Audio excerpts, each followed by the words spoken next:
வணக்கம் நண்பர்களே, நான் உங்கள் முத்து. realme X50 Pro 5G இந்த மொபைல் தான் இப்போ என் கையில் இருக்குது. ஸோ இதில் பார்த்தீங்கன்னா ரியரில் இருக்கக்கூடிய கேமரா அண்ட் ஃப்ரண்ட்டில் இருக்கக்கூடிய கேமரா எல்லாமே பார்த்தீங்கன்னாக்கா எனக்கு பிடிக்கலன்னு தான் சொல்லலாம். ஸோ அப்போ கேமரா பர்ஃபார்மன்ஸை எப்படி நம்ம பெஸ்ட்டாக கொண்டு வர்றது, எப்படி ஆப்டிமைஸ் பண்ணுறது, அதை பற்றி தான் இந்த வீடியோவில் நாம் பார்க்க போகிறோம். ஸோ அதனால் வீடியோவை கடைசி வரைக்கும் பாருங்கள், ஸ்கிப் பண்ணாதீங்க. ஃபஸ்ட்டு இந்த மொபைலில் ரியரில் இருக்கக்கூடிய மெயின் கேமரா பார்த்தீங்கன்னாக்கா செகண்டாக இருக்குது. அது வந்து 64 MP. அது நார்மலாக 16 MPயில் ஷூட் பண்ணோம். ஸோ பேர் தான் வந்து 64 MP 16 MP அதெல்லாம் வந்து ஓகே. பட் அவுட்புட் பார்த்திங்கனாக்கா ஆவரேஜாக இருக்குது அப்படின்னு சொல்லலாம். டைனமிக் ரேஞ்ச் நல்லா இருக்குது. மற்றபடி சன்லைட்டில் நல்லா இருக்குது. லைட் கண்டிஷன் கொஞ்சம் குறைஞ்சதுனாக்கா நாய்ஸ்லாம் இருக்கும். பட் ஓகே அப்படின்னு சொல்லலாம். அதுக்கு மேலே ரிங் ஷேப்பில் இருக்கிற டெலஃபோட்டோ ஓரளவுக்கு நல்லாவே பர்ஃபார்ம் பண்ணுதுன்னு சொல்லலாம். ரியர் கேமரா ஓரளவுக்கு ஆவரேஜாக இருக்குது. ஸோ அது எனக்கு பிரச்சனை இல்லை. ஆவரேஜாக இந்த அளவுக்கு ஓகே தான். இன்னும் நல்லா இருந்தால் நல்லா தான் இருக்கும். பட் ஃப்ரண்ட்டுக்கு வரும். ஃப்ரண்ட்டில் பார்த்தீங்கன்னா 2 கேமரா கொடுத்துருக்காங்க. ரெண்டுமே பார்த்தீங்கன்னா ஒன்று ரைட்டில் இருக்கக்கூடிய கேமரா பார்த்தீங்கன்னா 32 MP செல்ஃபி கேமரா, லெஃப்ட்டில் இருக்கக்கூடிய கேமரா பார்த்தீங்கன்னாக்கா 8 MP செல்ஃபி கேமரா. 32:8 பார்க்குறது தான் பெருசாக இருக்குது. பட் எனக்கு தெரிஞ்ச அந்த கேமரா கொடுத்ததே வேஸ்ட்டு அப்படின்னு தான் சொல்லலாம்.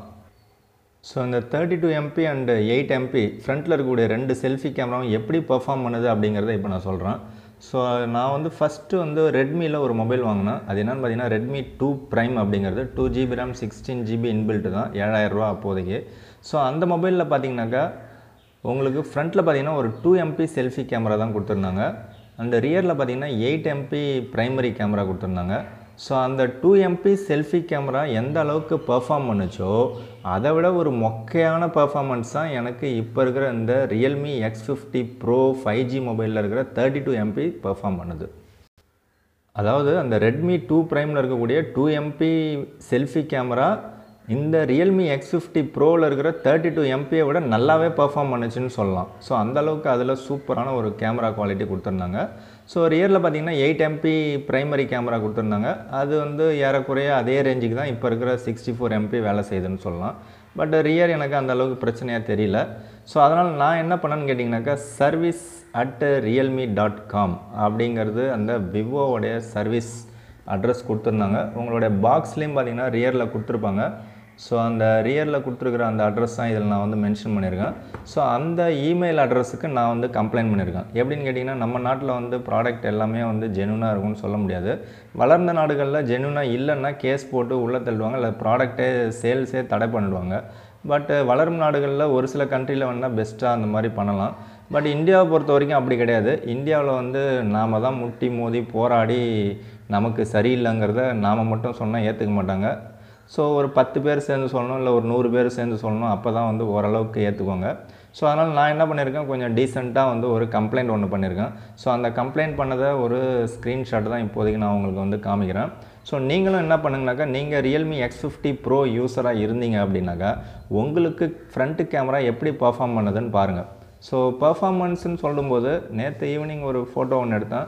அந்த ஃபோட்டோ குவாலிட்டி இப்போ காமிக்கிறேன். ஸோ இந்த ஃபோட்டோ பார்த்திங்கன்னா நேற்று ஈவினிங் தான் நான் வந்து ஷூட் பண்ணேன். ஷூட் பண்ணும்போது பார்த்திங்கன்னா எனக்கு ஓரளவுக்கு நல்லா இருந்த மாதிரி தான் தோணுச்சு. பட் ஈவினிங்னா ஒரு நைட் டைம்னு வச்சிங்கன்னா லைட்டிங் கண்டிஷன் ஒரு 6:37 இந்த ரேஞ்சில் நல்லா லைட்டிங் கண்டிஷனில் தான் ஷூட் பண்ணேன். ஓரளவுக்கு நல்லா தான் இருந்தது. லைட்டிங்னால் உங்களுக்கு எல்லாமே ஆர்டிஃபிஷியல் லைட்டிங் தான்.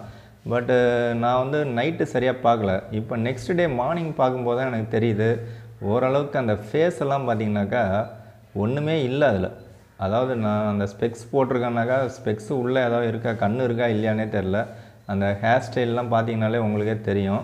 ஸோ எதுவுமே வந்து ஒரு ஃபினிஷிங்கும் இல்லை, ஒரு ஆர்டிஃபிஷியலாகவும் இல்லை. இது நான் தானான்னு எனக்கே ஒரு டவுட் வர்ற அளவுக்கு ஒரு மட்ட ரகமான ஒரு ஃபோட்டோவாக ப்ரொடியூஸ் பண்ணுது அப்படிங்கிறது தான் உண்மை. அண்ட் ஆல்சோ ஷர்ட்டெல்லாம் ஓரளவுக்கு டிஷர்ட்லாம் கரெக்டாக தான் வர்ற மாதிரி தெரியுது. பட்டு ப்ராசஸிங் வந்து இன்னும் கொஞ்சம் பெஸ்ட்டாக பண்ணணும். பட் ப்ராசஸிங் இவ்வளோ மொக்கையாக இருந்துச்சுனாக்கா இந்த ஃப்ரண்ட்டு கேமரா வச்சுட்டு ஒரு ஃபோட்டோ கூட எடுக்க முடியாது. அதாவது ஒரு 4-5 ஃபோட்டோ எடுத்திங்கன்னா அதில் வந்து ஒன்று வேணால் பெஸ்ட்டாக இருக்கலாம். ஸோ ஒரே ஒரு ஃபோட்டோ எடுத்துகிட்டு அது நல்லாயிருக்கும்னு நினச்சிட்டு நீங்கள் விட்டுட்டிங்கனாக்கா கண்டிப்பாக அது வந்து மொக்கையாக இருக்கிறதுக்கான வாய்ப்புகள் தான் நிறையாவே இருக்குது. ஸோ உங்களுக்கு எப்படி இருக்குங்கிறத நீங்கள் நிறையா ஸ்னாப்ஸ் எடுத்து செக் பண்ணி பாருங்கள். ஃப்ரண்ட்டு கேமராவை டே லைட்டில் எடுங்க, லோ லைட்டில் எடுங்க, கலர் காம்பினேஷன் எப்படி இருக்குன்னு பாருங்கள், ரூம் லைட்டில் எடுங்க, சன் செட் ஆனதுக்கப்புறமா எடுங்க, சன் ரைஸ் ஆகும்போது எடுங்க. ஸோ இந்த மாதிரி பல்வேறு விதமாக நீங்கள் ஃபோட்டோ எடுத்து செக் பண்ணிங்கன்னா தான் உங்களுக்கு தெரியும். நீங்கள் எடுக்கும்போது நல்லா தான் இருக்கும். அதை அப்படியே ஒரு வேளை இதை நீங்கள் வாட்ஸ்அப்பில் ஷேர் பண்ணிங்கன்னா இது இன்னும் வந்து ப்ரோக்கன் ஆகும். நீங்கள் ஜூம் பண்ணிங்கன்னா இதில் வெறும் நாய்ஸ் மட்டும் தான் தெரியுது, வேறு எதுவுமே தெரில எனக்கு. அதை நீங்கள் வாட்ஸ்அப்லேயோ இல்லை இன்ஸ்டாகிராம்லேயோ இல்லை ஃபேஸ்புக்லேயோ எதுலேயோ நீங்கள் வந்து போஸ்ட் பண்ணுறீங்கனாக்கா குவாலிட்டி இன்னும் கொஞ்சம் குறையிறதுக்கான வாய்ப்புகளே இருக்கும். ஸோ அப்படி நீங்கள் வேறு மொபைலில் நீங்கள் ஷேர் பண்ணி பார்க்கும்போது இன்னும் வந்து குவாலிட்டி மட்டமாக தான் இருக்கும். ஸோ இப்போதைக்கு இந்த realme X50 Pro பார்த்திங்கன்னா லேட்டஸ்ட் ஆண்ட்ராய்டு வெர்ஷன் Android 11 தான் ரன் ஆகுது. ஸோ உங்களுக்கும் Android 11 அப்டேட் நீங்கள் கொடுத்துருப்பீங்கன்னு நினைக்கிறேன். ஆஃப்டர் Android 11 நீங்கள் உங்களுடைய ஃப்ரண்ட் கேமரா யூஸ் பண்ணி நீங்கள் செக் பண்ணி பாருங்கள். ஸோ உங்களுக்கு கேமரா குவாலிட்டி எப்படி இருக்குன்னு பாருங்கள். கேமராவில் பார்க்கும்போது நல்லா தான் இருக்கும், பட் அதை நீங்கள் வந்து ஷூட் பண்ணி எடுத்து வேறு ஏதாவது ஒரு 8 MP கேமரா 5 MP கேமராவோட நீங்கள் கண்டிப்பாக கம்பேர் பண்ணுங்கள்.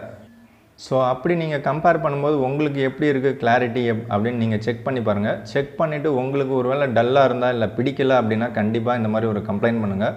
ஸோ அந்த கம்ப்ளைண்ட் பண்ணுறது நான் வந்து ஆல்ரெடி பண்ணிட்டேன், service@realme.com.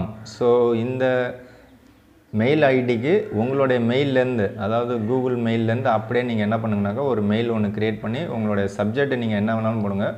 எது பண்ணாலும் நம்ம கொஞ்சம் டீசெண்டாக பண்ணணும். ஸோ அதனால் உங்களுக்கு என்ன ப்ரோஸ் என்ன கான்ஸ் அப்படிங்கிறத கொஞ்சம் டீட்டெயில்டாக அப்படியே கரெக்டாக டைப் பண்ணி சென்ட் பண்ணுங்கள். மேபி ஒரு ஆள் மட்டுமே கம்ப்ளைண்ட் பண்ணால் உங்களுக்கு அப்டேட் கிடைக்கும் அப்படின்னு சொல்ல முடியாது. ஒரு 4-5 பேர் பண்ணாக்கா என்ன கிடைக்கிறதுக்கான வாய்ப்புகள் இருக்குது. ஒரு 10 பேர் 20 பேர் பண்ணால் இன்னும் கிடைக்கிறதுக்கான வாய்ப்புகள் நிறையாவே இருக்குது. ஸோ அதனால் உங்களுக்கு என்னென்ன பக்ஸ் இருக்கோ, ஹீட்டிங் இஷ்யூவும் இருக்குது, பட் பெர்ஃபார்மன்ஸ் சூப்பராக இருக்குது. அதனால் ஹீட்டிங் இஷ்யூ எனக்கு பெருசாக தெரியல. பேட்டரி ட்ரைனிங் இருக்க தான் செய்யுது, பட் பேட்டரி ட்ரைனிங் இருக்குன்னாக்கா ஃபாஸ்ட் சார்ஜிங் அதோட ஃபாஸ்ட்டாக சார்ஜ் பண்ணுது. அண்ட் ஆல்சோ உங்களுக்கு வந்து ஒரு ப்ரீமியமான ஃப்ளாஷிப் இருக்கக்கூடிய சிப்செட் இருக்கக்கூடிய மொபைல் எல்லாத்துலேயுமே பேட்டரி ட்ரைனிங் இருக்க தான் செய்யும், அதை கன்சிடரே பண்ண முடியாது. ஸோ அதனால் உங்களுக்கு எதெல்லாம் பக்ஸாக தோணுதோ அதெல்லாம் நீங்கள் டைப் பண்ணி அப்படியே சென்ட் பண்ணுங்கள். மேபி நெக்ஸ்ட் அப்டேட்டில் ஃபிக்ஸ் பண்ணுறதுக்கான வாய்ப்புகள் இருக்குது. ஸோ ஒரு கையை தட்டினா ஓசை வராது, 2 கையை சேர்த்து தட்டினா தான் ஓசை வரும். ஸோ பல பேர் சேர்ந்து கம்ப்ளைண்ட் பண்ணாலும் நம்ம நாட்டில் நல்ல விஷயங்கள் நடக்குமான்னு கேட்டிங்கனாக்கா நடக்கிறதுக்கான வாய்ப்புகள் கம்மி தான். ஸோ அதனால் உங்களுடைய ஃபோட்டோ குவாலிட்டி எப்படி இருக்குன்னு செக் பண்ணிவிட்டு கண்டிப்பாக நீங்கள் வந்து ஒரு கம்ப்ளைண்ட் பண்ணுங்கள். உங்களுக்கு வேறு என்னென்ன ப்ராப்ளம் இருந்தாலும் கம்ப்ளைண்ட் பண்ணுங்கள். மேபி எனக்கு இந்த ஃப்ரண்ட் கேமரா படு ஒஸ்ட்டாக இருக்குது அப்படிங்கிறது என்னுடைய கருத்து. ஏதாவது ஒரு அப்டேட்டில் லைட்டாக கொஞ்சம் ஃபிக்ஸ் பண்ணால் கூட நல்லாயிருக்கும் அப்படிங்கிறது என்னுடைய கருத்து. ஸோ உங்களுக்கும் சேம் ப்ராப்ளம் இருந்துச்சுன்னா கண்டிப்பாக நீங்கள் வந்து கம்ப்ளைண்ட் பண்ணுங்கள். நெக்ஸ்ட் அப்டேட் கிடைக்குதான்னு பார்ப்போம். அவ்வளோதான் இந்த வீடியோ பிடிச்சா லைக் பண்ணுங்கள், பிடிக்கலாம் அன்லைக் பண்ணுங்கள். கண்டிப்பாக உங்களுடைய realme X50 Pro யூசர்ஸ் யாராவது வச்சுருந்தாங்கனாக்கா அவங்களுக்கு இந்த வீடியோவை கண்டிப்பாக ஷேர் பண்ணுங்கள், அவங்களும் கம்ப்ளைண்ட் பண்ணட்டும். அவ்வளோதான். தேங்க்யூ ஃப்ரெண்ட்ஸ், தேங்க்யூ ஃபார் வாட்சிங்.